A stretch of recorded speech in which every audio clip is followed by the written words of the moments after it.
Hi, everyone. This is Hal Krosman with Screenwriting U, and today we're going to talk about how to get an agent. And I'm specifically going to be a little more clear today than normal.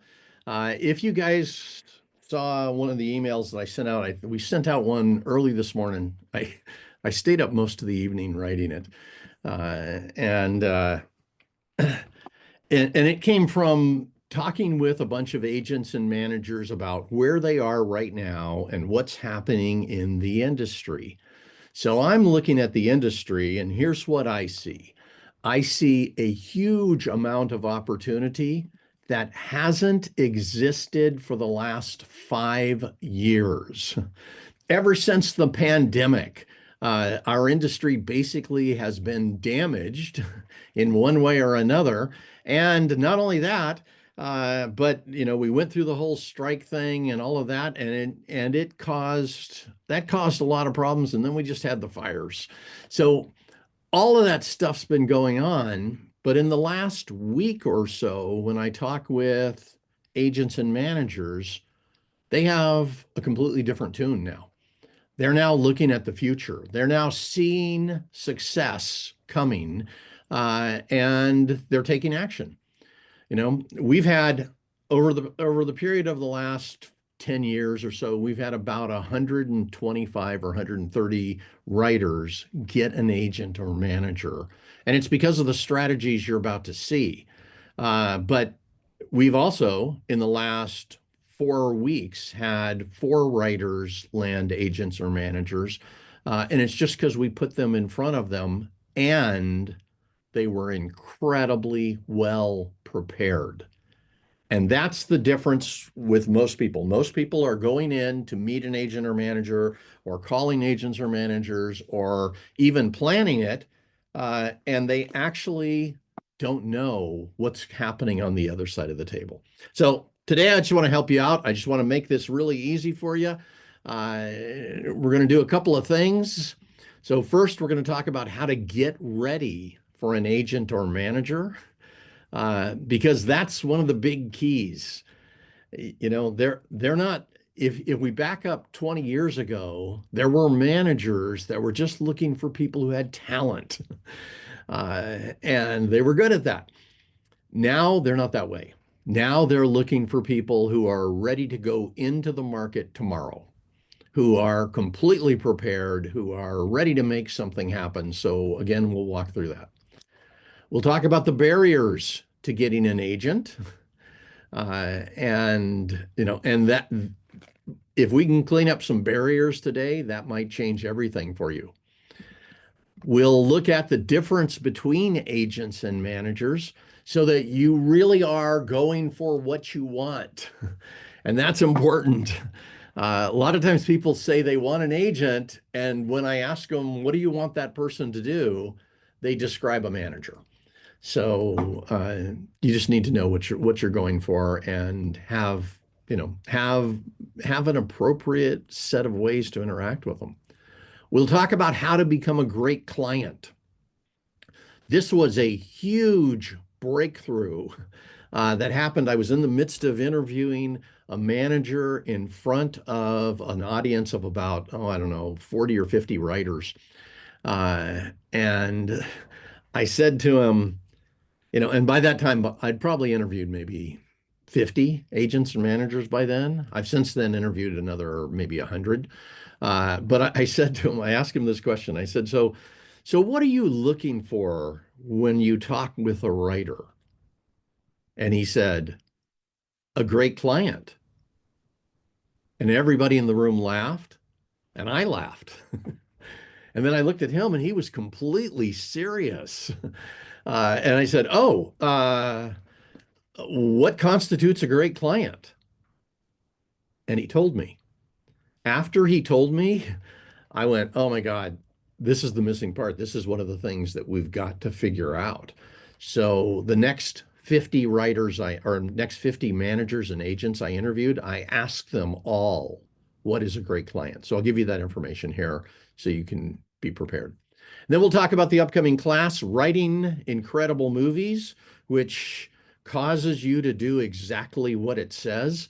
And this class isn't geared towards just writing movies that I feel good about, as in you. It's geared towards writing what the industry sees as incredible movies, which is a step higher. And it's what you need to do if you really truly want to get an agent or manager. So let's jump into this. I hear this all the time. Somebody says it's really hard to get an agent or manager, or they'll say it's impossible to get an agent or manager. And you'll notice this right here. This is important because the part that then they explain basically, or the part that they're not saying is they have no idea what they're doing. They have none. That's why they just said that. They have no idea. Because when I start asking them questions, even the basic things that you would tell an agent or manager, they can't answer even those. So if you hear somebody say this, it's almost always because they don't know what they're doing. Now, you could say, yes, it really is hard to get an agent or manager, even if you know what you're doing. You could go through all of that, but that's just a relative thing. Hard is based on once you know what you're doing, once you're a star, once you're ready. Uh, Hard is just a question of how much effort are you willing to put in. And if you're only willing to put in a small amount of effort, then everything above that seems hard. I've told writers over and over, if you want to get an agent or manager, there's going to be 5 major changes that you probably have to make. And then you're going to need to take 50 to 100 actions, and stop thinking because one turns you down, that means anything. That's important. And by the way, if it seems like I'm pretty rambunctious about this, it's just like, you know, yesterday, what we saw after talking with a bunch of managers this week, what I realized was this is the time. You're you're at the time. It's time right this moment. There may be people out there saying their part of the industry isn't working, but I'm telling you, from an agents and managers perspective, they are now looking for people because there's a huge opportunity. So, you know, that's why I'm being kind of rambunctious here. Is I just think, you know what? I need to tell you the truth here. I need to tell you exactly what will get you there and what to avoid. So let's finish with this one. Uh, if you're not great at the writing side and you're not great at the business side, yeah, it's going to be almost impossible to get an agent or a manager. You need to get to where you're great at the writing side and you're great at the business side, where you've got both of these down and you know what you're doing and you understand. So if somebody doesn't know what they're doing, well, of course it's not possible. But if you leave these two out, you're in trouble. It's also hard to get an agent or manager if you don't understand them. And so today, part of what I'm doing is I'm going to give you an understanding. Please just notice as we go through this anything that you didn't already know or that you're not currently doing. I had a guy who was trying to get a manager, and and he was in one of our classes. And I told him there were like 4 things that he wasn't doing that he needed to do. And he came back and handed me a bunch of projects and said, "Hey, here's my pitches. What do you think of them?" And none of them qualified, in my opinion. And he was still just hoping. He was hoping if he just created something that he liked, that was good enough. He didn't understand agents or managers. He had no idea what they were up against. By the way, the good side of that story is he he had to go find out for himself. So he got into about 4 managers and 2 agents, and he was a guy who was really good at getting in the door. Uh, he got in, and they all turned him down, and they all refused to speak with him again. They did not respond to any of his emails after that. And so he came back to me and said, "What did I do wrong?" And I said, did you learn it yet? Did you see? If you're handing them things that say you're not good at the business side, you're in trouble, right? So this is the thing about agents and managers. They're here to do business. And what they want is they want you to be here to do business. They aren't looking to take care of writers who aren't ready yet. My job is to get them ready. Your job is to get you ready. For agents and managers, what they're really thinking is, hey, I've got 200 writers coming to me a month. I might choose the one out of the 200 that actually does all of the stuff that I'm going to present today. And that one is going to get an agent or manager. That's all there is to it. So it's also hard to get a manager or an agent if you think writing is all that matters. I've had so many people tell me this. All that matters is, if I love my script, if my writing is great, if I'm good at that, that's all that matters. And it's like, no, it's only half the game. Because you're about to step into the industry. And by the way, I just want you to know, my assumption is every single person here can do this. You just need to learn the stuff that's necessary and then practice it, right? So it's absolutely possible to get an agent or manager. I hear this from the people who already have gotten agents and managers. They'll tell other writers, yeah, it's absolutely possible for you to do it. It really is, if you take the right steps.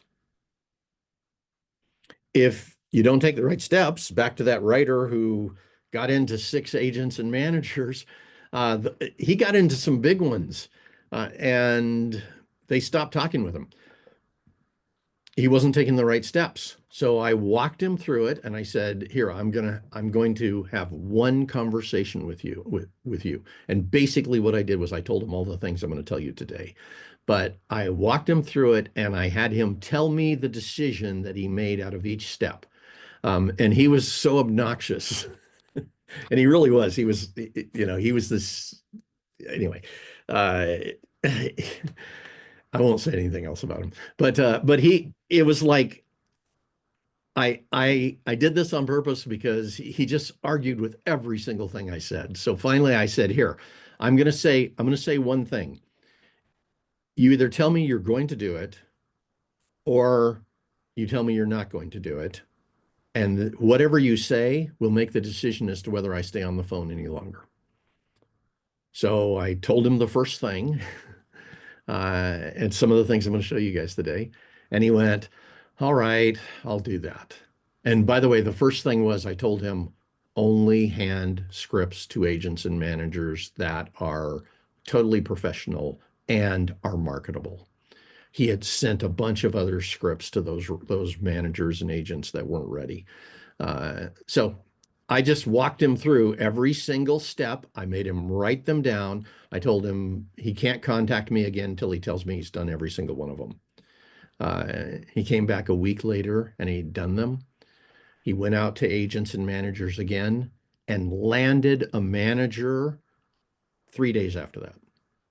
It was like night and day what happened to him. And he came back afterwards and he apologized to me for being so obstinate. And then he said, thank you. This has changed my life. And it has. So I'll present the right steps to take here. Please consider them. And of course, you can make whatever choice you want in this situation, but please consider what I'm presenting because it might be the thing that changes your life. So, and that's my objective on everything we do is we present things that can change writer's life. It's also absolutely possible to get an agent or manager if you consider their needs also.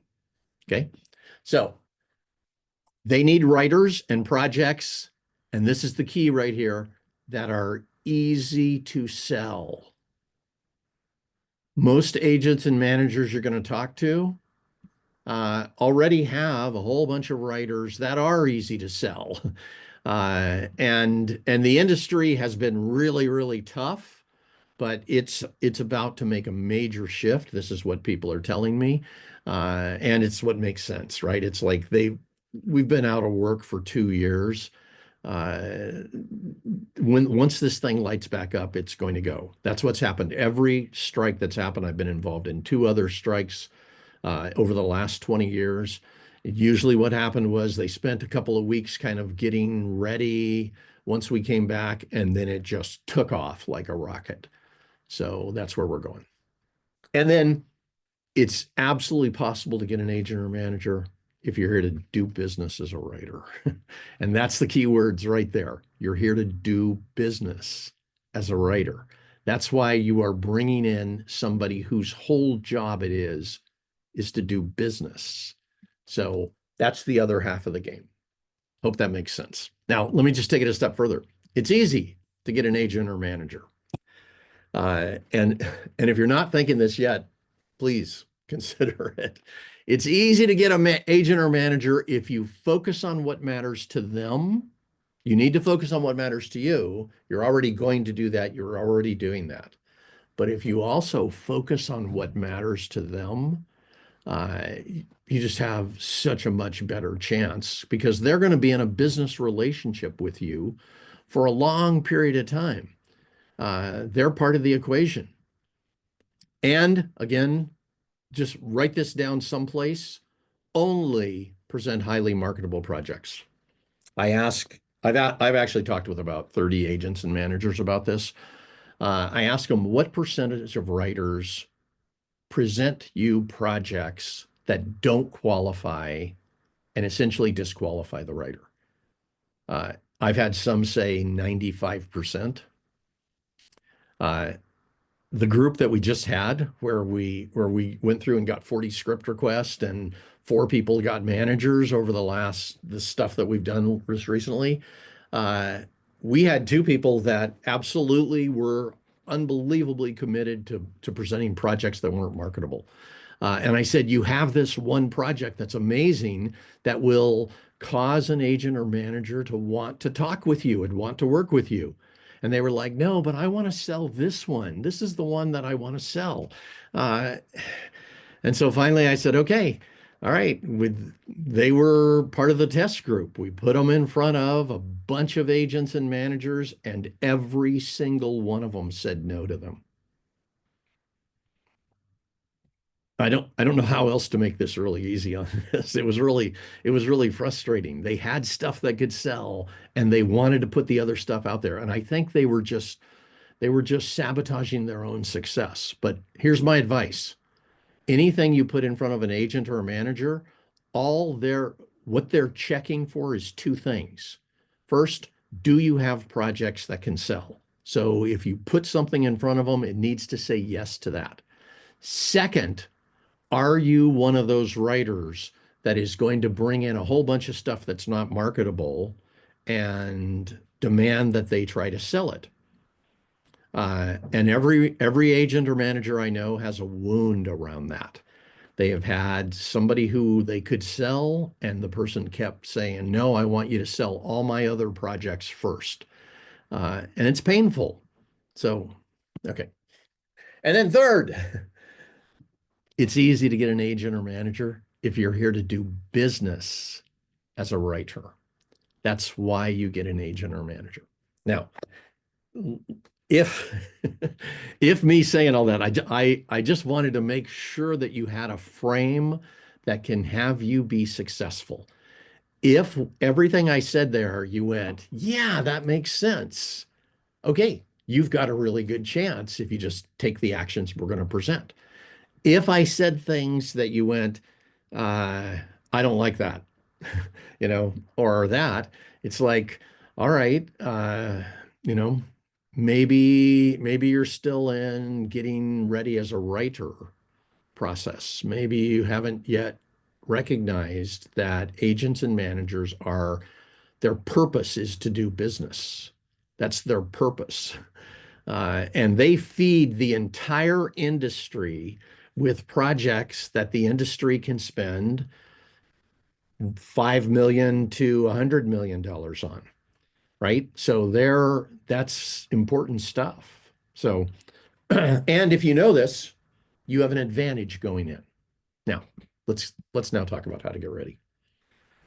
And by the way, at this point, I'll try to calm down.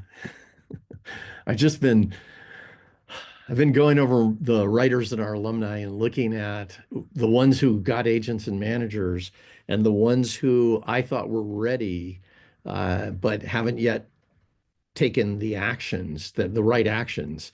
And I'm going back to them in the next couple of days. I'm going to have a meeting with my entire alumni about how to make sure that they can get an agent or manager now. So sorry if I'm in the middle of that. Now, so I'll tone it down and let's talk about getting ready for an agent or a manager. Let's start with this thing. It's not about being lucky. You know, it's hard to get over this one if you've got this going on. When I first came here, I thought this was what it was too. Everybody had told me it's like you're going to get discovered. It's about being lucky. You just go talk to some people, and sooner or later you're lucky. Uh, Let go of that because what that does is that means it has nothing to do with you. That's not true. Getting an agent is just a series of steps that happen over time. And a lot of times when people see somebody and they say, oh, that person got lucky and got an agent, what they don't know was that writer went to 40 or 50 different agents and managers.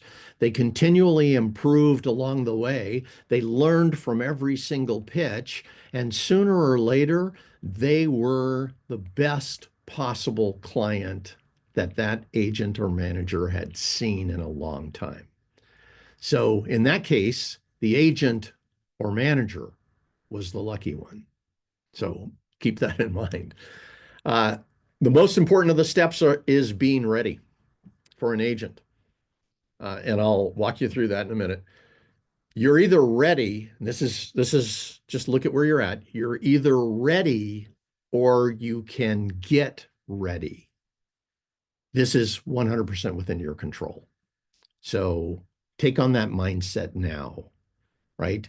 That's who you are. Take that mindset on and just say, okay, I'm going to look at this, and based on what Hal is presenting, I'll know if I'm ready or not. If I'm not ready, I'll also know here are the things that I need to do to get ready. And this will make a huge difference. When people present themselves to agents or managers when they're not ready, you can't go in there and fake it till you make it.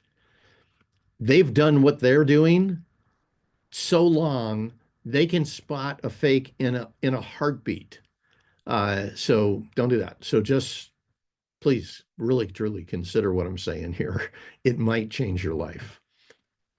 So anyone who currently has an agent went through what you're about to go through and they learned and mastered it, right? So this is your job. You're about to learn and master what it takes to get an agent or manager, and that gets you ready for the business. So it is absolutely worth doing. And by the way, this means any of you can do it. Really, truly.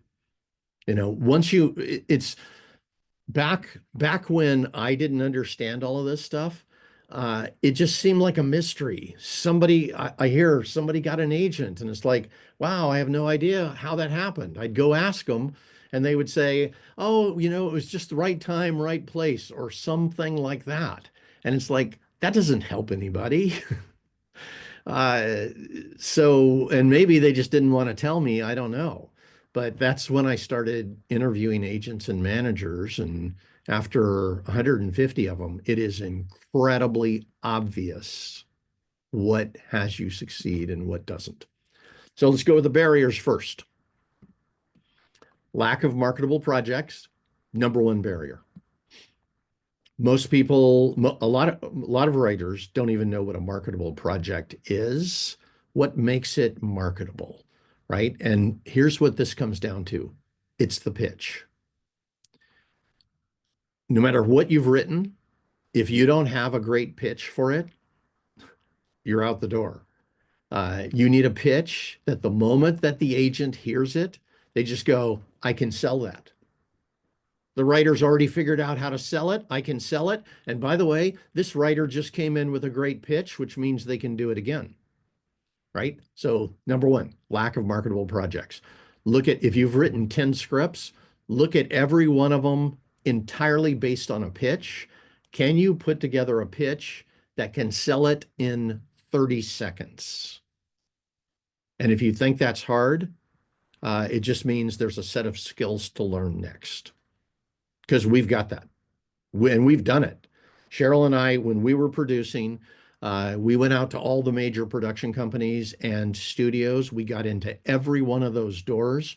We figured out what made a marketable pitch. We made deals off of a 15-second pitch. So this is an easy thing to do once you know what you're doing. Then it's quality of writing.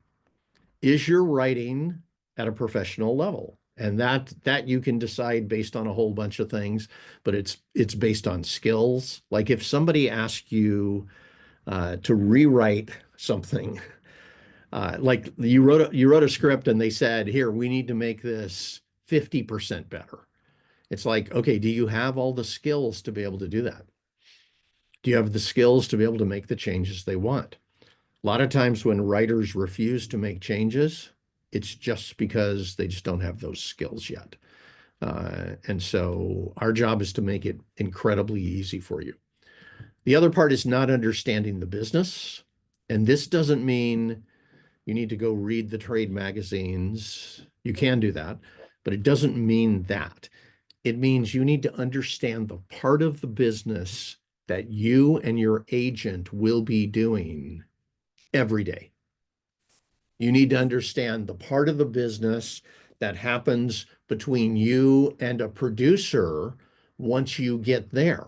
And when they ask you to make changes, you need to understand what to do with that, all those kinds of things, right? It's just a small part of the business that you need to understand, but you need to be really good at it.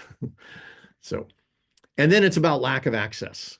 And most people, this is the first thing they'll say. I'll say, what's been the problem getting an agent or manager? And they'll say lack of access. I'll ask three questions, and I'll find out that not one of these are where they need to be. And it's not lack of access. It's all of the preparation, all the things that make you great weren't present. So no matter who you went out to, you were going to get a no. So you need all of that. And by the way, access is something you absolutely can do once you know how to pitch. Once you're really good at pitching, you can get in lots of doors.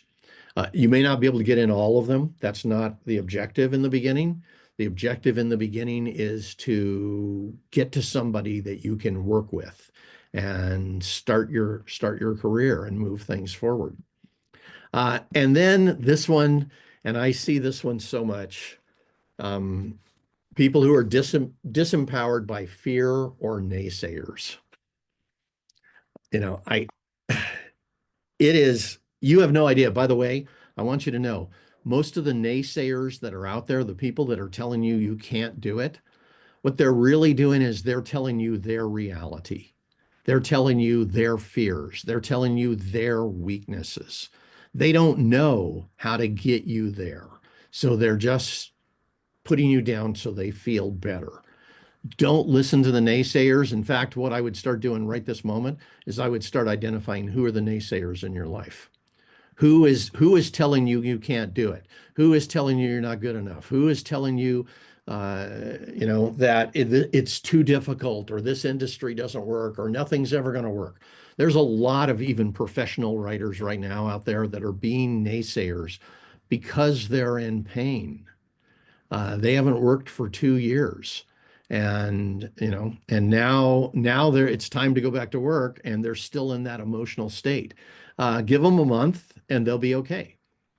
But if you know people who are that's what they do all the time, uh, stop listening to them and get away from them. And I'm talking, I was in 15 writers groups before this. There was always one or two naysayers in those groups. I learned things from all those groups, but I'd say the first 4 or 5 groups I was in, the naysayers shut me down. because at that time I had no idea what was going on and I hadn't interviewed managers or producers or agents in this industry. Once I went and started talking with people, and especially talking with A-list screenwriters, I suddenly found out these people don't know what they're talking about. It's, and keep this in mind. If you said, like, let's say you went to a junior high school and somebody said, here's a group of people, how many of them do you think could run a marathon?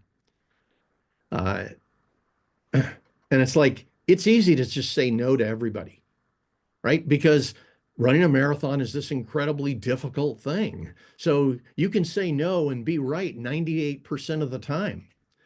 But the truth is the people who are telling you, the ones who are naysaying, they don't know what's really possible for you because they don't know what's possible for them. So I'm sorry if I'm going overboard on this, but these people right here, you need to stop talking to them about your writing, really, and just step out of there. You need to find people who believe in you, who believe you can do it, and if possible, people who have solutions instead of just reasons for failure.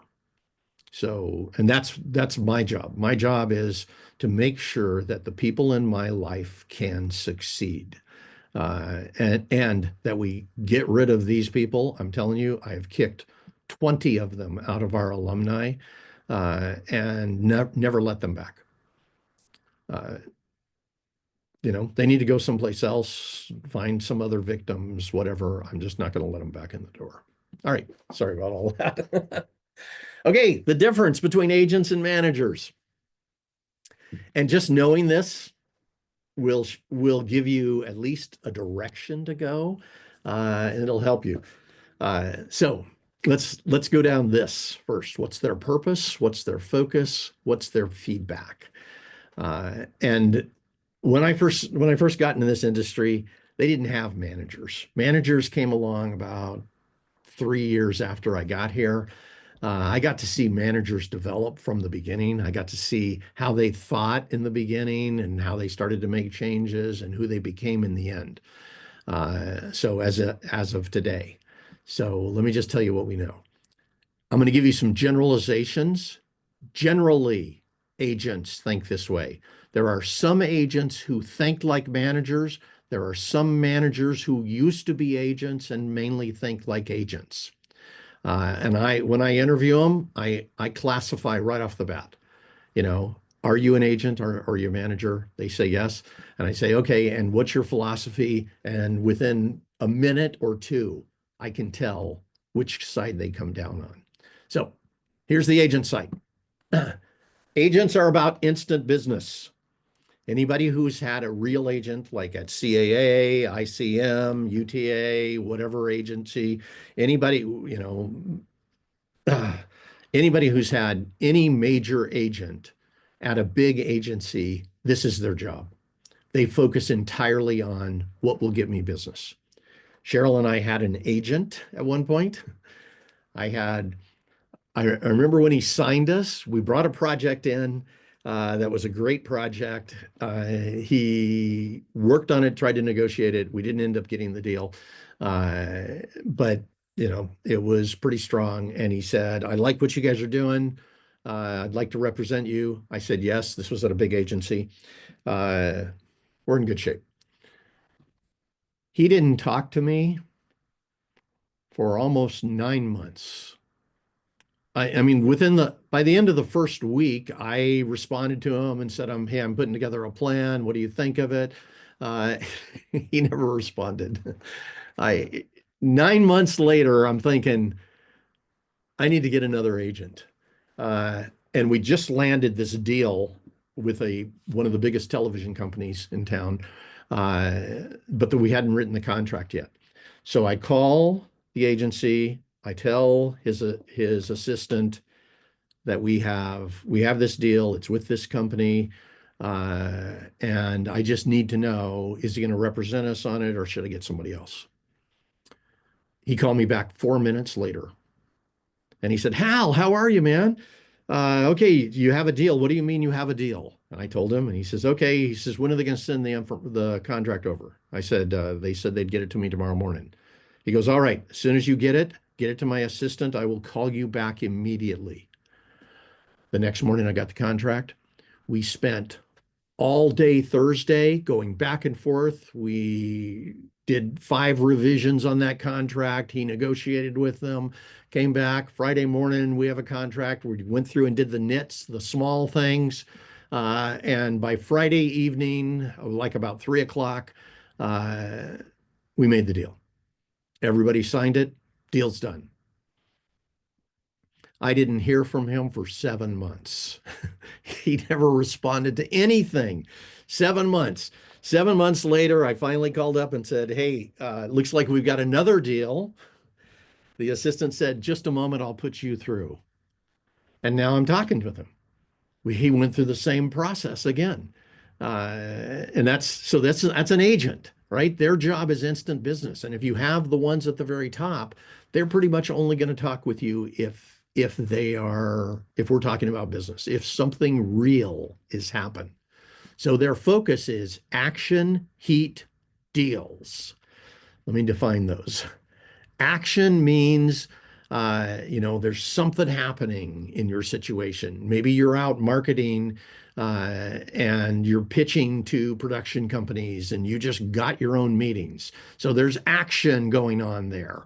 And they may pay attention at that point. Next level up is heat. Heat means there's companies circling your project. They're interested. They're coming back and asking questions. They're talking about the possibility of a deal. Or it could mean you just showed up in Hollywood Reporter or Variety or Deadline, right? Something about you showed up and all of a sudden people in town are talking about you. That's heat, right? And then deals means you've got a contract, right? If it's, hey, this one producer wants to work with me, we just haven't figured out how, that's heat. But deals, remember the first question he asked me, do you have a contract? And I said, they're sending it over in the morning. And he goes, okay, come back to me as soon as you have it, right? If the next morning I wouldn't have had a contract, he would have told me, get back to me whenever you have it. You're just here. Or maybe I was just here, but we were actually at the deal point on both of those. So, okay, feedback. It depends on the agent, but for the most part, agents aren't there for feedback. That's not their job. And a lot of times, the only time you'll get feedback on them is when you're in some kind of deal and you're needing to make changes in order to make the deal. Or if you're like here and these companies are coming back and asking you to make shifts or do something to be able to improve that project, then they might step in at that point. Now, again, this is a big generalization and it's focused mainly on the ones at the top. The lower you get, agents start acting more and more like managers. We have a guy who's represented by one of the agencies that just has 2 agents in it. Both of them act like managers. And they both made big deals for him too, by the way. Purpose now of managers, and watch the difference.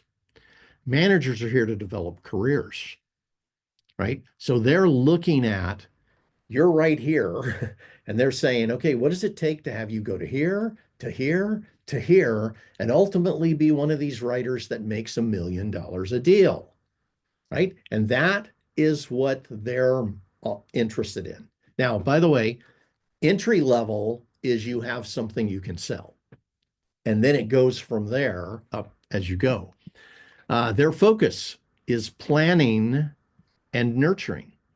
So they're trying to find writers that are completely ready for the industry, have some great projects that can sell, and then they step in to help you do these things, and it makes a tremendous difference. They're essentially going to introduce you to the industry. They're going to plan what will it take to have you become a go-to writer. what do we need to do to get you there? And by the way, nurturing doesn't mean that they're going to be a therapist for you. So please be careful about that. We had one writer that, and I've actually had others, but this one specifically, I told her up front, she was a person who loved to vent all of her emotions. And I said, be really careful. You just landed a manager. Please don't use her as a therapist. She came back to me 2 months later and said, I lost my manager. I used her as a therapist. And that changed her life. When she got her next manager, she didn't do that. And they're still working together right now. So keep this in mind also. Anytime you make a mistake on this stuff, even if it burns an agent or a manager, uh, just know if you learn from that mistake, your life changes and you are a better writer for the next agent or manager. Feedback, when you're talking with managers, a lot of them give feedback on the concept, the idea, because that becomes the pitch. They give feedback on the writing. They give feedback on strategy. When you have a manager that's truly on this side of this thing, when you have a manager, a true manager, you're going to get feedback on a regular basis, and they'll tell you, by the way, early on. They'll say, "Here's what I give feedback on." Like I was talking with one 3 days ago. And he said, I give feedback on concepts because that's about project selection. He says, generally, we then put a pitch together. And if the pitch works really well, then I say, yes, let's move forward. He says, I'll then give feedback on the outline and then on the first draft. And then he says, once we get to the first draft and we have it working, I tell him, go ahead and write it. Come back to me when you have a final draft, and I give feedback on the final draft. So that's a question that you'll want to ask your manager. How do we work together, and what kind of feedback do you give? And what's the process? What do you want me doing in order to create this success? And they'll tell you. And by the way, if you can't ask that question, then probably this isn't the person for you. You need somebody that you are comfortable with enough to be able to have these conversations. Okay, why agents and writers work together. Let's start on the screenwriter side of this. So, why do screenwriters want agents and managers? Generally, the first thing they tell me is access. They want to get in the door. They want to get into the studios. They want to get into the big streamers, right? All of that kind of thing. Second thing they say is guidance, usually. I need to know how to make this deal. I need to know how to do this meeting. I need to know how to finish this script, whatever it is. Third is credibility. At the moment that you have an agent or a manager here in Los Angeles, you can call up most companies and just say, hi, my name is Hal. I'm represented by blah, blah, blah. I was wondering if I could just run a quick concept by you. And they'll say, oh, sure, absolutely. Whereas if I would have called without saying I was represented, I'd have to be much more skilled than just what I just said. I'd have to find a way to make it make sense in their world. So as soon as you're represented, you have the credibility to get indoors. Maybe not all the doors, but you have the credibility to get in a lot of doors in this industry. The very top ones, well, that's going to take you making some deals and having some movie made and stuff like that. And then the other reason is to make the sale and do the negotiations. Now, the final negotiation can only be done by an agent or an entertainment attorney, or by you, by the way. If you have a manager, they can't do that final negotiation. They actually do negotiate a lot of stuff along the way to get the project where it makes sense and everything works for you and that kind of thing. But when they get to the contract, in general, they need to bring in somebody else, which in my opinion is totally okay. There's no problem with that. Why do agents want screenwriters? This is the side of the question that you really need to pay attention to. Because when you're talking to an agent or a manager, they have all kinds of criteria that they're interacting with you based on. Uh, and I'll be honest with you, first first manager or agent I ever got, uh, I blew it inside of a week because I didn't understand what the criteria was, what mattered, all that kind of thing. This lady had left one of the big agencies and she was setting up her own shop. I was the second person that she saw. And so I just, that one was one where I lucked into it. Uh, but, but then I blew it. Within a week, she stopped talking to me. Within about 2 months, we parted ways. And it was my fault. And it's because I didn't understand any of this. So here's the answer to that. Why do agents want screenwriters? Consistent income. This is important in this industry. They have a certain amount of expenses. They have to live a certain life. They have to interact they have to go to events, interact with people. They have to keep an office that looks nice, all this other kind of stuff. They have a certain amount of expenses and they need writers who have consistent income. So this means really a couple of things. If you're a TV writer, uh, all they got to do is get you in a room and you have consistent income. If you are a feature writer, you need to be willing to write beyond just the scripts you're writing. And that means paid writing assignments, which is the next thing. You need to be willing to do paid writing assignments and have the skills and the model for it. Uh, and this is something that first time I ever worked on a paid writing assignment, even though I'd written maybe 10 scripts at that point, I came up against like 7 or 8 things that I didn't understand. And so I paused everything at that point, came back 10 years later and interviewed a whole bunch of producers and agents and A-list screenwriters about paid writing assignments so we could find out exactly what it takes. And by the way, if you haven't done our class on this, you just should.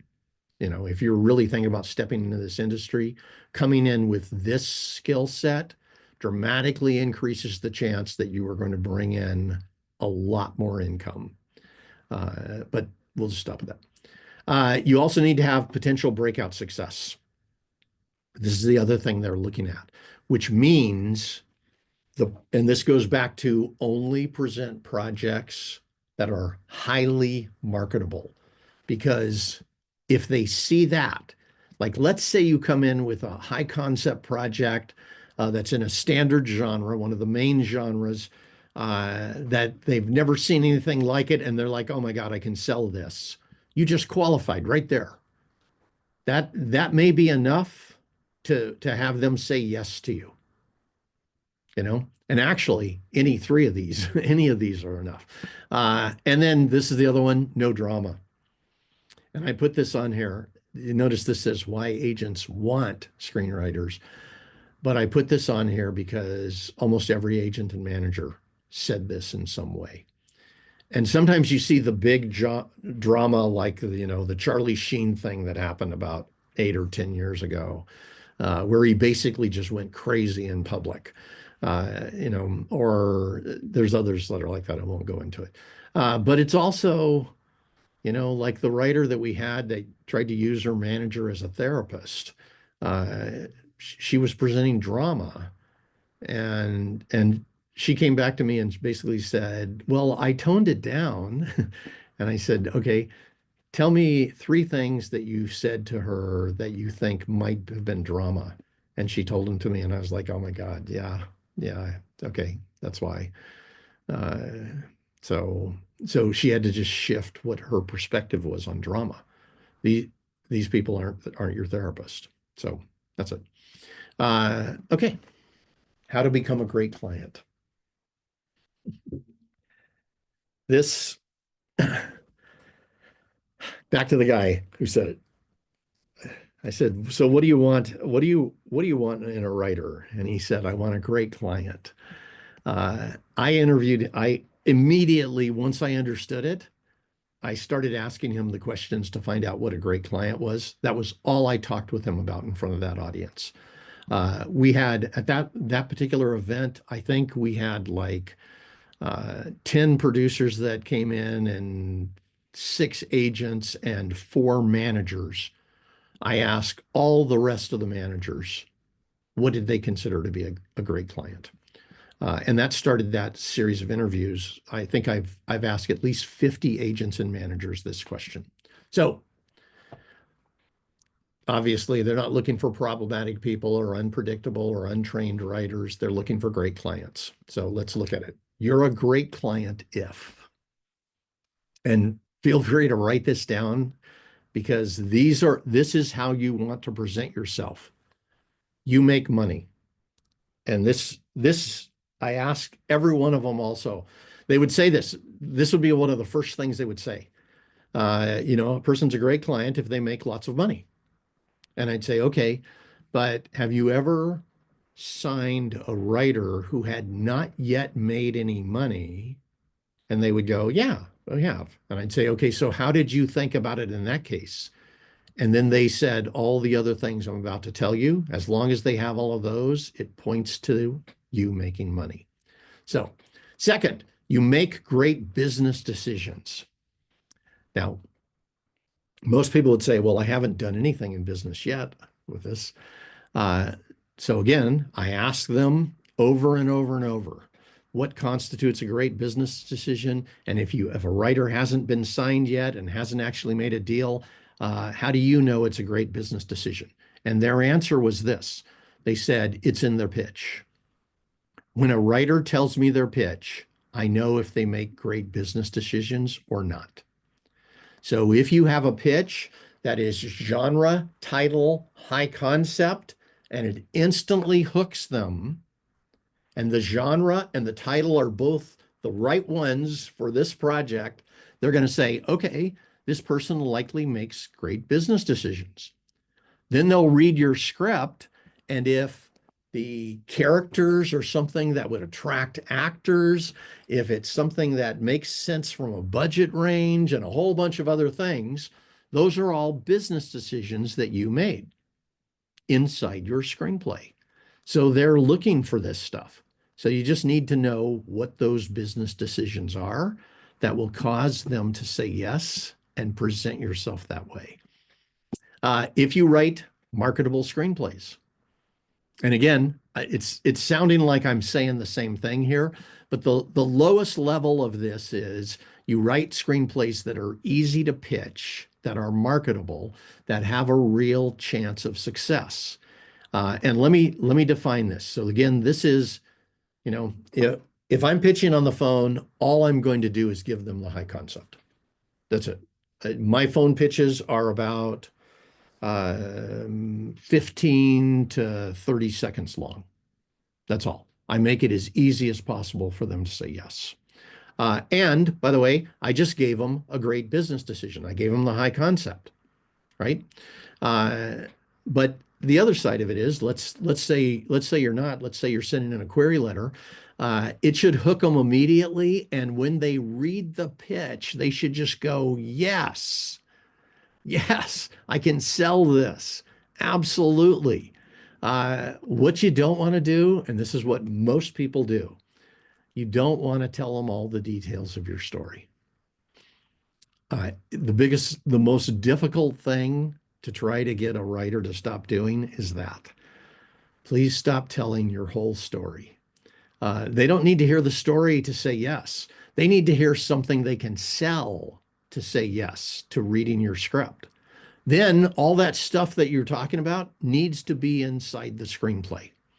So, number 4, you're highly collaborative.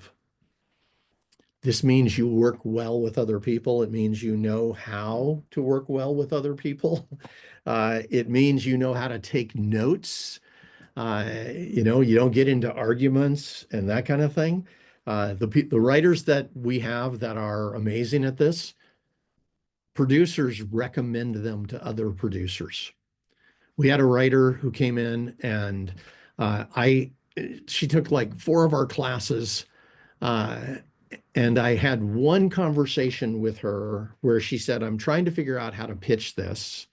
And in the midst of the conversation, she worked so well with me. I went, wow, you're really good at this. And she goes, well, she goes, my parents were artists. They weren't writers. My parents were artists that, that drew paintings or did paintings of people while they were sitting there. And they got really, really good at collaborating and working together and, finding the best look for them and all those kinds of things. And she goes, I don't know, I guess I just took it on. Uh, we recommended her to a big producer who called me up and said, he says, he called me up and he said, hey, I'm having a problem with the writer on this one project. I need another writer who can come in and rewrite this script at pretty high speed and is great to work with. So I took her into a meeting. They worked together on 10 drafts of that script, and then he took it out. Uh, he called her up about a month later and said, hey, I've got another project. I was wondering if you might want to work with me. She said yes. They worked on that one. She then worked with another producer based on a recommendation that I gave. That producer, they made the movie and it premiered at Cannes. Uh, she has now worked with like seven producers, and the other three all came from the first producer recommending her to everybody else. Highly collaborative means people are going to want to work with you, and they're going to tell other people you're great to work with. You have the skills to create on demand. This means that you can sit in a room listening to the producer's feedback or the director's feedback or whatever it is, and, or the studio's feedback, and you can find a way to make it work. There are so many people that will tell you to argue or not to let anybody change your script or all that other kind of stuff.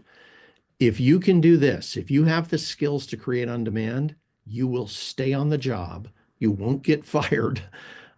Your manager, your agent will send you out to everybody they possibly can because they know you can do the job. This basically means you can take any note. And if they're saying, wow, your lead character is a male who's in his 50s, we need to bring that down and have it be a female in her early 20s. Uh, it's like you should be able to look at that and within minutes figure out how you could do it, and then go back and put together a quick draft and show them you can. This also means all the skills, there's a whole set of skills that most writers don't know because they're just creating for themselves. But when you're creating for somebody else or recreating or rewriting, uh, you need to be highly skilled. And by the way, every single thing I'm talking about, you can get. I'll talk with you later on about how you can get them and how you can be great at them. And then you actively promote your career. And once you get how to pitch in a way that is succinct and to the point and easy, every time you talk with anybody in this industry and pitch something, they're going to see you as a pro, even if they don't like your project. The fact that you were able to pitch it in a way that they got it in 30 seconds or 45 seconds or something like that. And they went, oh, I could see that. Yeah, I could see that happening. It's not for us, but I can see it. That moment, don't ever take that moment as, oh, it's a rejection. They said no to me. That's not that. They just saw you as a pro. They just saw you can do these things. They saw you can think this way. And so, the first time we took a project out was just all about learning how to pitch and how to understand this.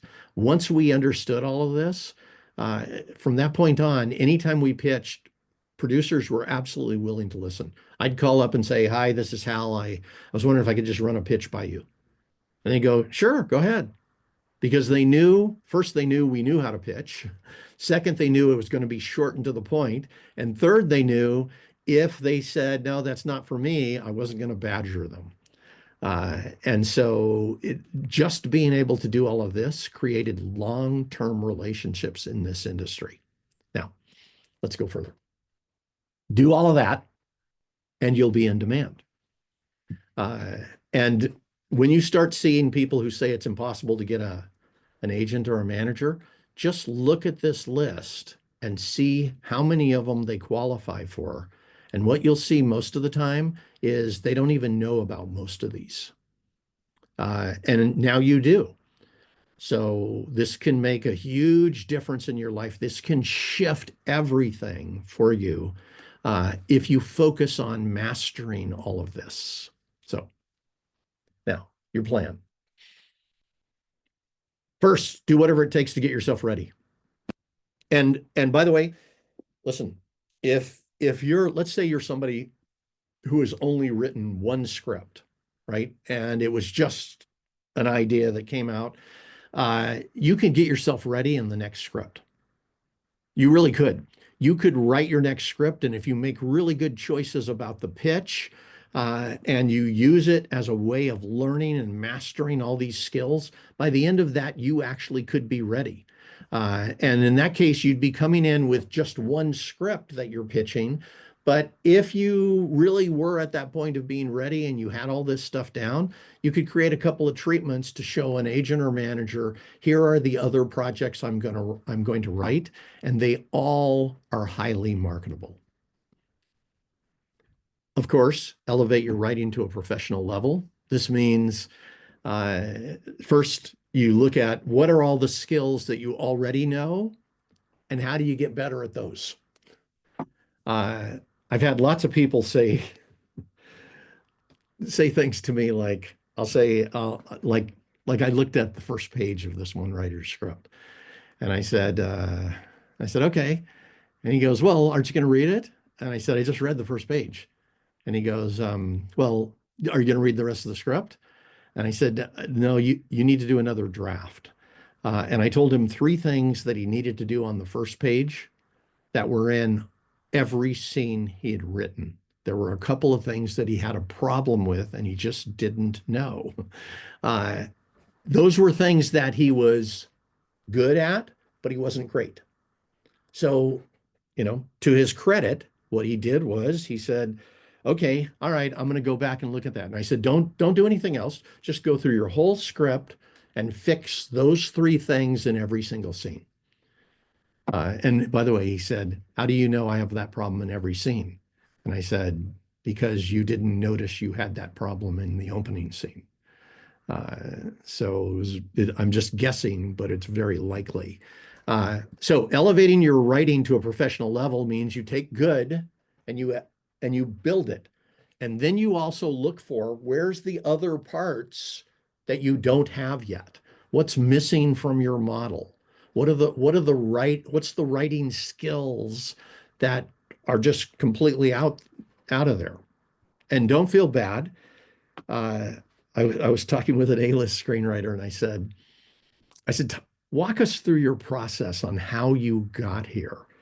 And by the way, I ask, once I got to a certain point, I probably asked the last 60 A-list writers I interviewed that question. I said, take me back to when were you a good writer, but not a professional writer? And they go, oh, my first 4 scripts. And I go, okay, so then what happened after that? What took you from being a good writer to being a great writer, and what got you into the industry? And then they would tell us. And there were lots of them. I'd said, okay, great. Thanks for telling us that. Now I have like 10 more questions. Can I ask you those? And they were kind. Most of them, all but one. Everybody else was kind. This one guy just wouldn't put up with me. I'm okay about it though. So do what it takes, right? It's like, oh, back to him. I'm sorry. Here's what he said. He said he had gotten to a point where his dialogue was really good and his characters were really good, but people kept telling him that he had structural problems. So he said he took a month and every day he improved his structure in some way. And he said he read other scripts, he looked at structure models, he looked at certain classes on structure, stuff like that. But every day he improved his structure in some way. And he said that was his priority. He said his morning would start, he had a little post-it note on his computer. Every morning he would tack it there the night before. And it said, improve your structure today. And he did that for 30 days. And he said ever since then, his scripts have been getting yeses.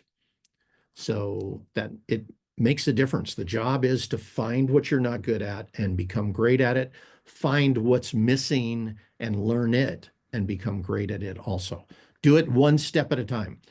And that's how we design our classes. They're one step at a time. You learn one thing until you get it to a level that you can then later become a master at it.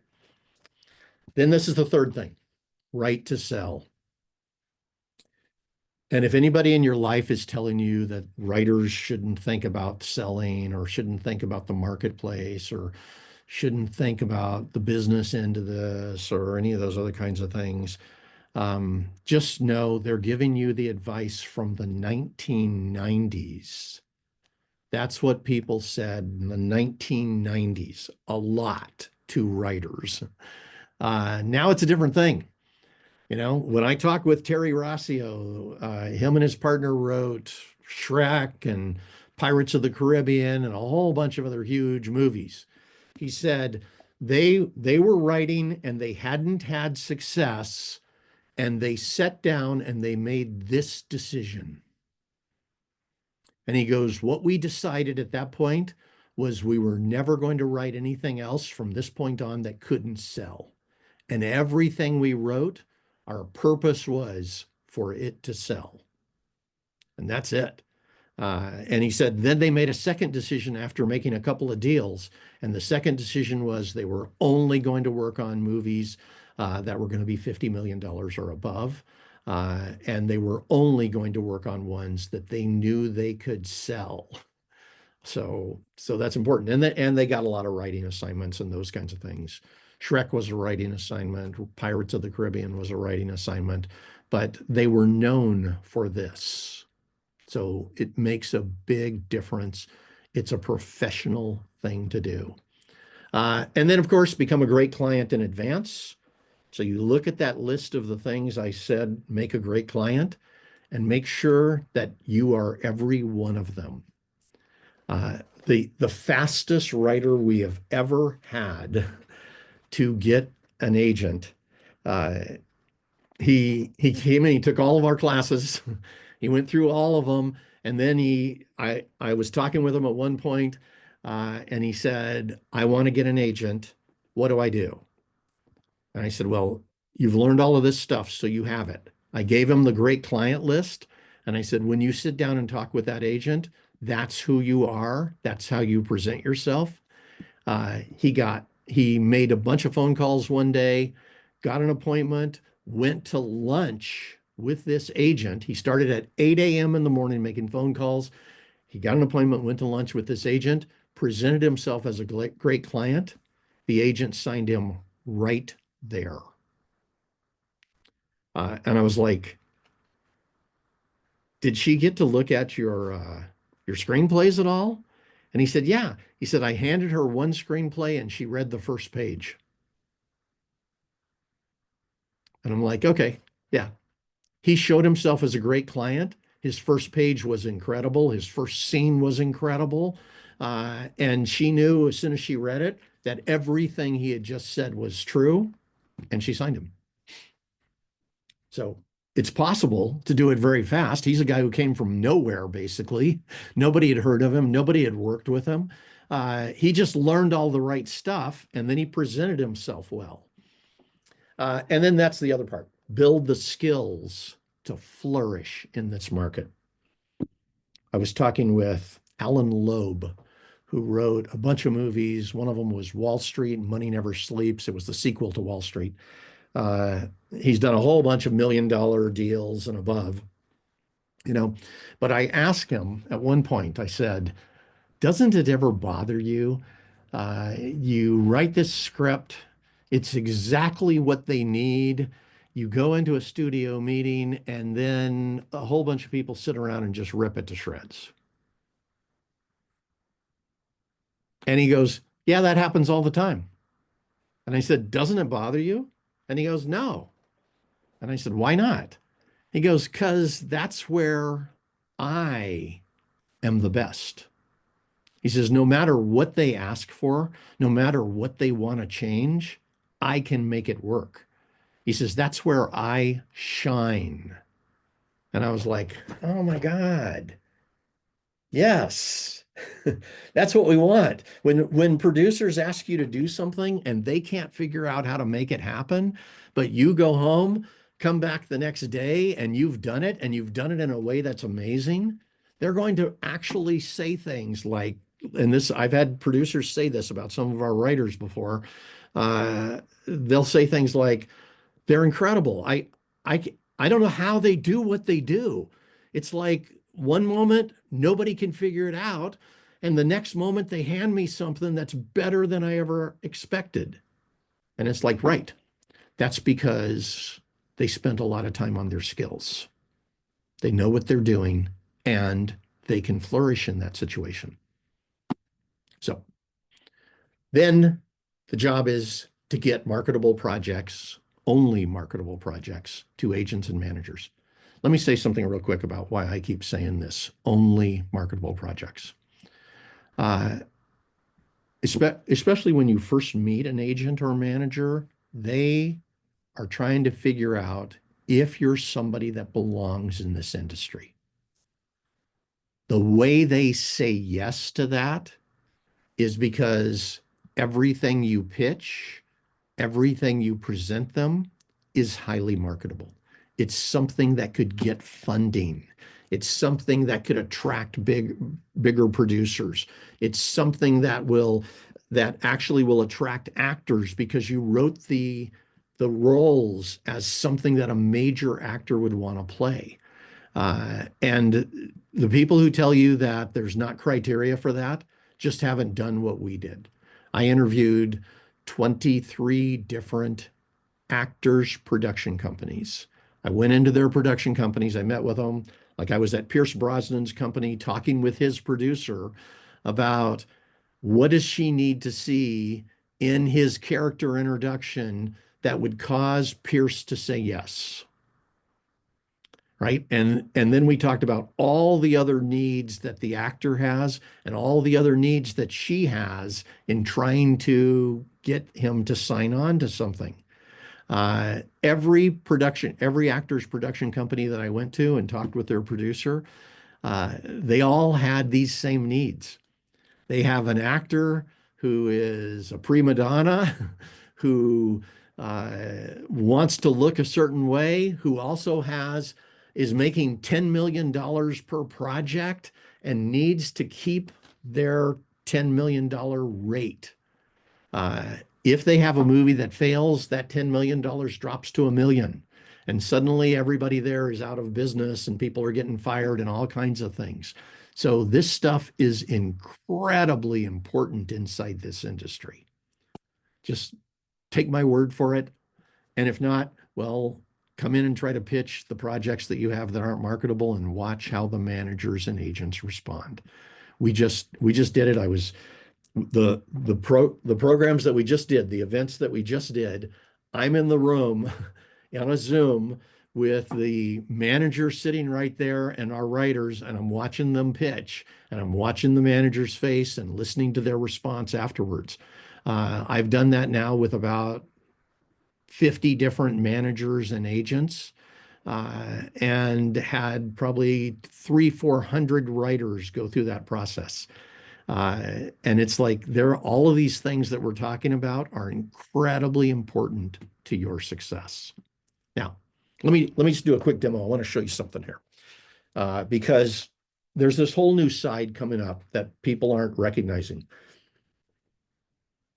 And what I'm going to show you is a way to create projects very, very fast.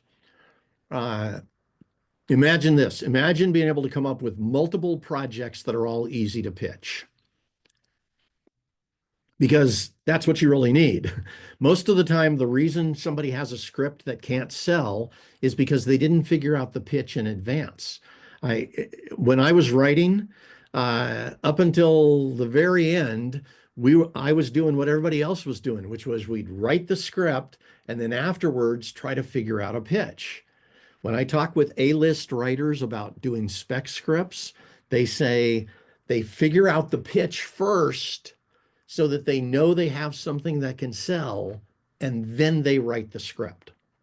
Now, what if you could come up with multiple projects that are really easy to pitch? And for this class that I'm about to show you, I want you to imagine this, brainstorming 10 different projects that are all very strong and writing the one that will get you an agent. We're already doing this right now. We're doing it all over the place. And it's like in each of our major classes, we are having people brainstorm many projects first and choosing the one that will either get them a sale or get them an agent. This is a different way of thinking, and it's actually something that was really difficult to do before this. Now, let me let me walk you through this and you'll see what I'm talking about. Just a second here. And by the way, I know that there are some people that are just heavy anti-AI, but please be thinking this way for a moment. We just went through this major thing where the WGA did all the work necessary to protect writers having to do with AI. And in their agreement with the studios, with the AMPTP, it specifically says that writers have the right to use AI, but studios and producers don't. Now, that's important for you to know. The WGA saw far enough ahead to know that this was going to become part of the game. So they made sure that their writers actually have the right to use AI. Now, if you're going to do it, if you're working with a WGA signatory company, you have to talk with the producer and let them know that you're using it to brainstorm. Nobody uses AI to write. Please don't do that. If somebody tells you to use AI to write, just stop listening to them. Nobody uses AI to write. What we're using AI for is really two things. First one is brainstorming, because you could use your writers group to brainstorm. You could use your husband or wife to brainstorm. You can use your friends to brainstorm. You can use AI to brainstorm. That's okay. That's totally okay. And I checked with the Copyright Office about this, and they said you do not have to tell them if you used AI to brainstorm. That's important. The second way we're using AI is to have it give feedback. And right now, if you just put in, please give me feedback on this, it'll give you feedback all over the place. If you use one of our prompts for it, it'll give you very specific feedback that is exactly what you need. So let me show you something here. And this is, just a second.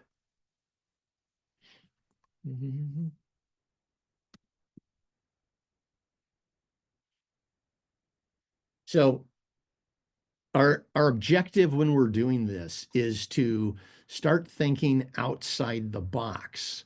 And the reason I'll say this, one of the things that a writer needs is the ability to step outside the box and be able to create beyond what they've already seen. If you're working with a producer and you give them something that looks like another script, that has the same characters or the same scenes or something like that, they're going to say that's cliche. They need you to be able to think outside the box. AI is great at that, not because it gives the perfect answer at the right time, but because it can give you a lot of them. So for instance, here I ask it to give me 3, 4, 5 different concepts. And and it does it, right? Now, I'm not going to say any of these are good. We're going to find out in a couple of minutes here, but here's my experience. If you go in as a perfectionist and you go, "Oh no, I don't like that. I don't want a scientist to do that. And I don't like this, and I don't like that." If you go in looking for errors, you'll find them all over the place. That's not how a pro does it. What a pro is doing is looking for what in there is good, right? It might be like, wow, this one thing is amazing. Let me put that in my list of ideas, right? So the job isn't to go in and mindlessly just find all the things that you don't like. That's easy. If you do that, you'll never find anything that's great. The job is to look and just find what's the small thing like this, the deeper layer, the extraterrestrial force isn't malicious. Oh, by the way, here, let me tell you my concept up here. This is an idea that I just came up with 10 minutes before we got here. Sci-fi, an extraterrestrial intelligence periodically resets the dominant species on Earth, and humans are 1 year away from the next reset. So I went and talked to Cheryl and I said, here, I need to come up with an idea uh, to use for this. So we brainstormed back and forth and it took about 5 minutes and we came up with that. So I think that's not a bad concept. I think it's an interesting version, and it creates the big problem. It's like humans are about to be reset and be history. They've got 1 year. What are they going to do? So now, knowing that, so it gave this one the title, The Last Year. If that title's not used, that's not bad. Let's look at this one, Cycle 7, The Art of Oblivion. Not sure what that really means, the Arc of Oblivion. Oh, maybe with the Arc. The Dead Year. That's still interesting. These aren't bad. Echoes of the First. I don't like that one. But there's two I like, The Dead Year and The Last Year possible. My guess is this has been used. All you have to do is check IMDb to see. Uh, so then it gives the concept in 25 words or less, right? A main conflict, a surprising twist, and this is all because of how we designed the prompt, a deeper layer, an intriguing world right there, and a primary audience. So these are all the things that I put in and created in the prompt specifically for this. So you go through, you read through, and you find what are the things that you like. Whatever that is, like, let's go back up here. So let's say I say, wow, the extraterrestrial force isn't malicious, right? They just view it as necessary. Okay, maybe I want to keep that. There may be other things in here I want to keep. I may find some things in here I want to keep. Maybe I use this title and that change right there, and then this concept, right? There's other ways to mix and match it. Find whatever you like the best, put it together, and then start brainstorming it yourself. Now, let me take this another step so you can see. Let's do.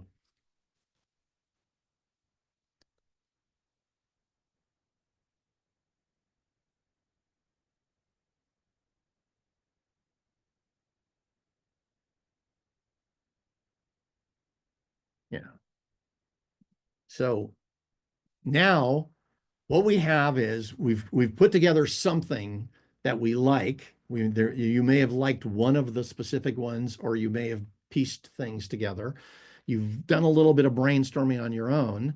Now you come back and we're having it create characters. So if you look at our first one, this is the reluctant savior. Interesting. I actually kind of like that. It gives a role. What's her role? What are her core traits? What's her motivation? What's her wound? And this is all based on the concept and what I just chose above. But again, there are things you like, keep those. There are things you don't like, delete them, and don't give them another thought. Uh, I also think this is interesting. It just went to Noah. So we've got, a reluctant savior up here. So we're in biblical times, and we've got Noah. Uh, like the metaphors on that. So it gave us four characters, all of which you now at least have an idea of how they feel and what might work with them. Now let's take it a step further.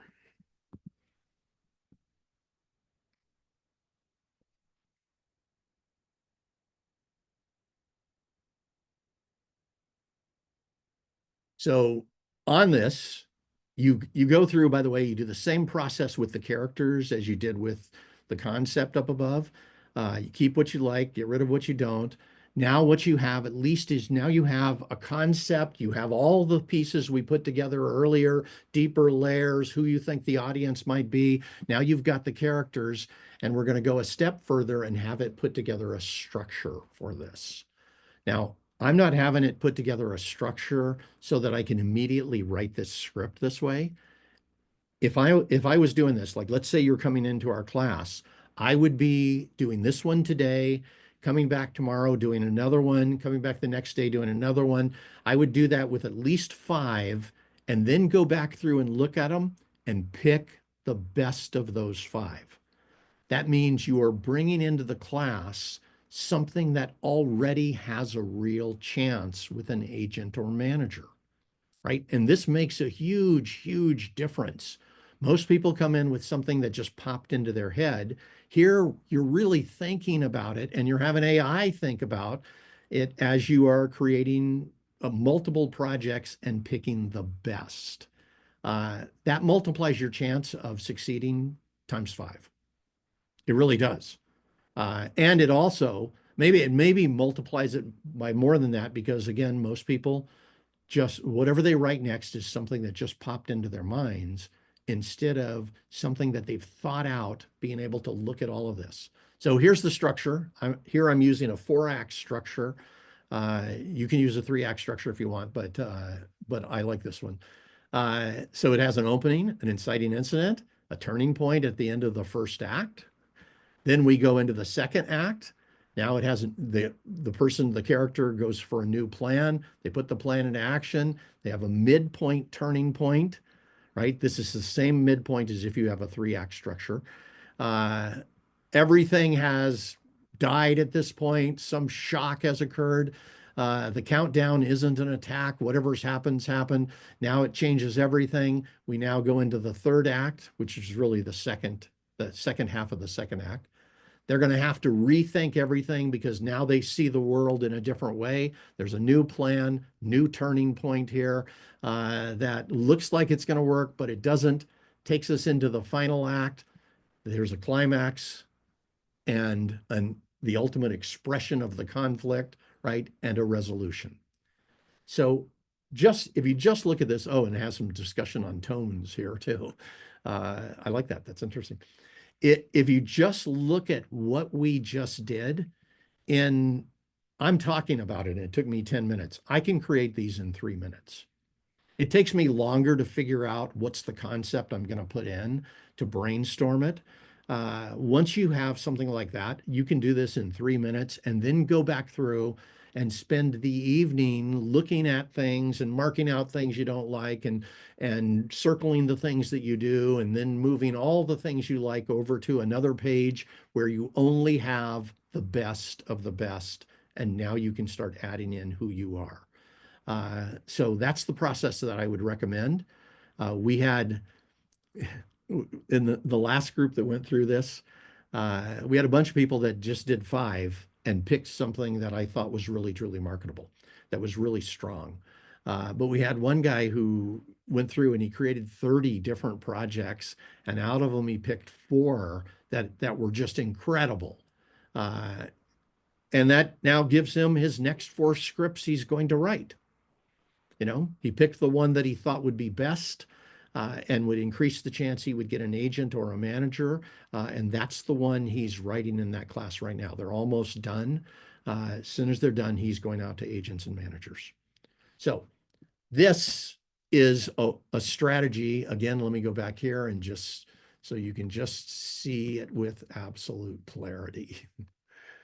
This is what this is. Oops, let me back up. You're brainstorming a bunch of different projects that are all very strong and then picking the one that will get you an agent.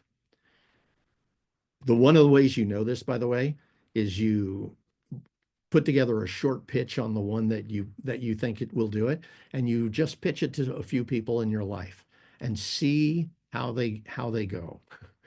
I had I took three ideas that I had created, and then one that I had gone through this process with, and I pitched them to four people in my life.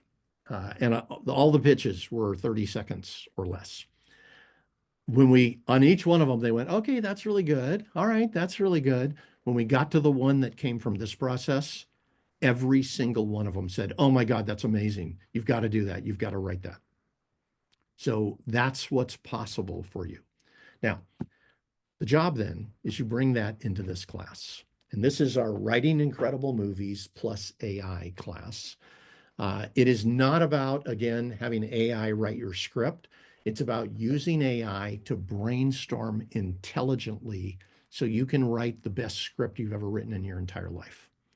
I know all the copyright office stuff, so I will give you exactly the boundaries that you need to make sure that you adhere to. And we'll go through this. Let me just show you what we have here. Every one of these, except the writing modules, we have AI prompts for. So we start with, what's your pitch? Most people don't create a pitch first because pitching is really difficult for them. In this case, it's a completely different thing. We are starting with what's your pitch because that is ultimately our job. Our ultimate objective is to have you sell a script and or get an agent or manager. So we start with the pitch. That way you have a pitch that can sell from the beginning. So what you're writing is something that's already designed to sell. We also have AI prompts besides the ones you've seen. Those are the ones you use to select a project. The other ones will help you improve the pitch here. Module 2, then we go from pitch to outline. And here the objective is to make sure that your story truly works. This is simple and to the point. I'm going to give you a way to outline that came from talking to managers. And we've got two modules we're going to be doing outlining on. The second one is going to take it to a completely different level.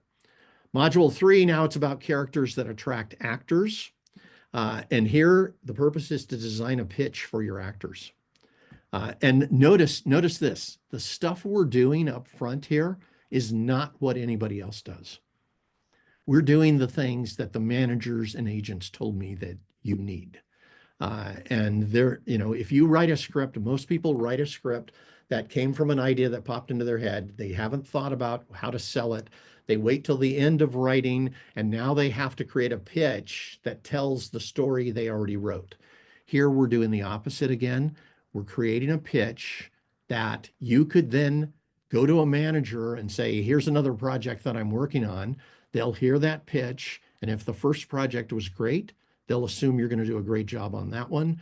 And if the pitch is great, you're in business. So from there, now we go back to the outline after we have characters that will attract actors. And that's incredibly important. If you create a screenplay with actors or with characters that won't attract actors, that are average characters or similar to what everybody else does or whatever, it may end everything for you. So don't do that. Stay with what we're doing here. You will love what it does for you. So an incredible outline equals an incredible script. Our outline is 5 levels deep. So we intentionally designed this way. Most people write 2 levels deep. They have a surface level and one other level underneath, subtext. We're writing 3 levels deeper than that in our outline. And we design it into the outline so that by the time you get to writing the first draft, you're writing something most people have told me their first draft is like a 3rd or a 4th draft because of this outline.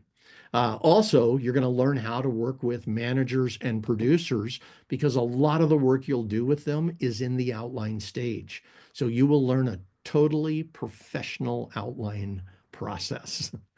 Uh, and then it's about a high-speed first draft.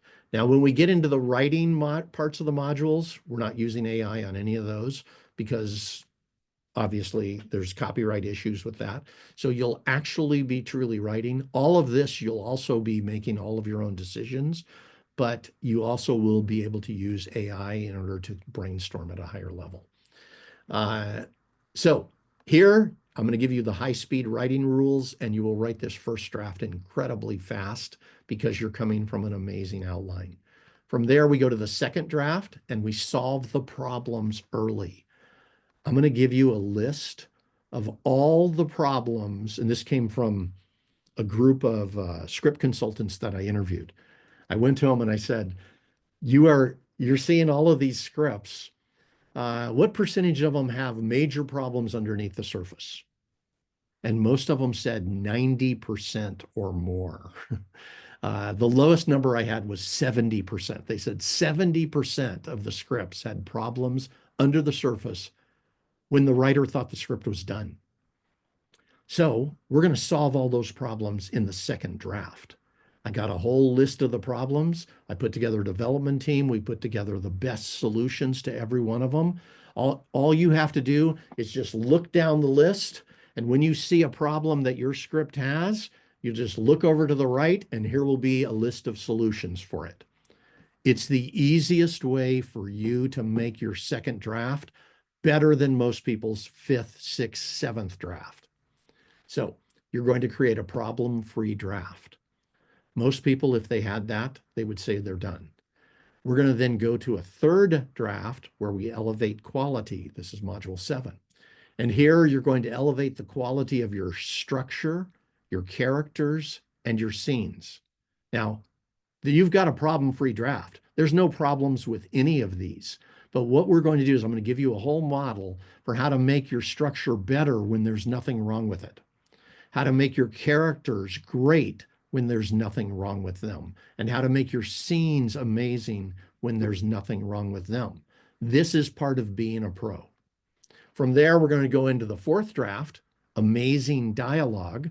Now, you'll notice this is where we're focusing on dialogue. You'll have dialogue in these other drafts, but during these other drafts, we're not going to talk about them. We're not going to worry about it. You put in whatever dialogue you put in. When we get to this fourth draft, now you're going to go through the whole script and elevate the quality of the dialogue, especially with your lead characters that will draw actors. And then it's about wordsmithing to perfection at that point. And finally, you're going to come into our module on how to market your script, how to market to agents, managers, and producers, how to get your scripts read, how to build a network of producers, agents, and managers that will read your scripts. This is when Cheryl and I were producing, this is what we did. We used marketing our scripts as a way of building a network. And by the third script that we marketed, we had about 80 to 90 producers who would say yes to almost anything we brought. And we had 2 agents that would talk to us at that point. That was by the third script we marketed. And at that time, I had no idea what agents were about. I didn't know that at all. I knew what producers were because we had worked with a whole bunch of producers on other projects, and I'd interviewed a bunch of them. But now we've got this down. So here you'll learn how to build your network so that these people will respond to you in the future. This program, here's the links, by the way. And actually, let me just take you a step further here. Let's go over here. There we are. So the program is 6 months long. It has 100 lessons. Each lesson will take you through another part where we focus in on what will have you become professional in that area. Like when people say, I know how to create subtext, but they actually only know how to create it in one way. We're going to give you a whole bunch of ways how to create subtext. We're going to give you a whole bunch of ways to create anticipation, a whole bunch of different ways to create better characters, right? Every lesson will make you a better writer. We also have 38 mastery sessions in there where I will go through on video and just walk you through everything you need to know to truly master that particular skill set. And then we have 30 high-level AI prompts.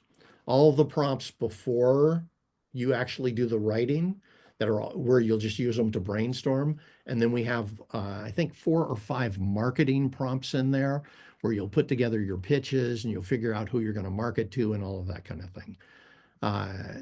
Everything we've talked about today, even this, is all really, truly just the tip of the iceberg on what you're going to learn. This whole model is about having you be a pro.